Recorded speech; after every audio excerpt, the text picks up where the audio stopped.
India has always supported a negotiated two-state solution to the Israel-Palestine issue, leading to the establishment of a sovereign, independent and viable state of Palestine, living within secure and recognized borders side by side in peace with Israel, taking into account the legitimate security concerns of Israel. Towards this, we reiterate the need for an early resumption of direct peace negotiations. I would like to thank you for organizing this open debate on Middle East today, which comes at a crucial time. India is deeply concerned at the deteriorating security situation and large-scale loss of civilian lives in the ongoing conflict. The mounting humanitarian crisis is equally alarming. The escalation of hostilities in the region has only exacerbated the dire humanitarian situation and has once again underscored the fragile nature of the ceasefire. The 7th October terror attacks in Israel were shocking, and we condemn them unequivocally. Our Prime Minister was one of the first global leaders to have conveyed his condolences for the loss of lives and prayers for the innocent victims and their families.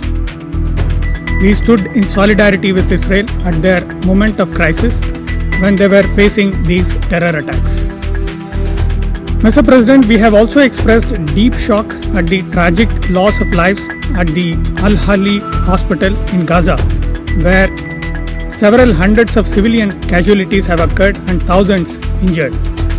Our heartfelt condolences to the families of the victims and prayers for speedy recovery of the injured. Our Prime Minister clearly spelled out that those involved must be held responsible. Civilian casualties in the ongoing conflict are a matter of serious and continuing concern. All parties must protect civilians, especially women and children. The unfolding humanitarian crisis needs to be addressed.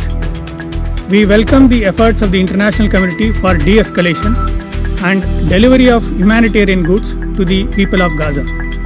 India has sent 38 tons of humanitarian goods, including medicines and equipment, to the people of Palestine. We also urge the parties to work towards creating conditions necessary for peace and for restarting of direct negotiations, including through de-escalation and eschewing violence. Mr. President, India has always supported a negotiated two-state solution to the Israel-Palestine issue, leading to the establishment of a sovereign, independent and viable state of Palestine, living within secure and recognized borders side by side in peace with Israel, taking into account the legitimate security concerns of Israel.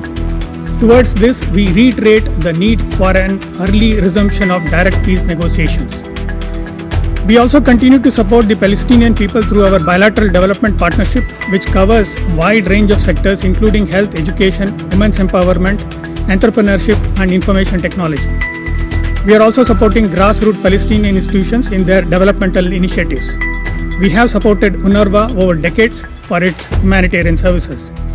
In these challenging times, India will continue to send humanitarian assistance to the people of Palestine. Mr. President, current escalation has once again underscored the need for immediate resumption of credible direct negotiations between Israel and Palestine. Every effort must be made to create conducive conditions for resumption of these talks. We welcome all efforts of regional and global players aimed towards restoring normalcy. To conclude, let me reaffirm India's firm commitment to achieving a just, peaceful and lasting solution to the Israel-Palestine issue. Mr. President, before I end, there was a remark of habitual nature by one delegation referring to union territories that are integral and inalienable part of my country. I would treat these remarks with contempt they deserve and not dignify them with a response in the interest of time. I thank you.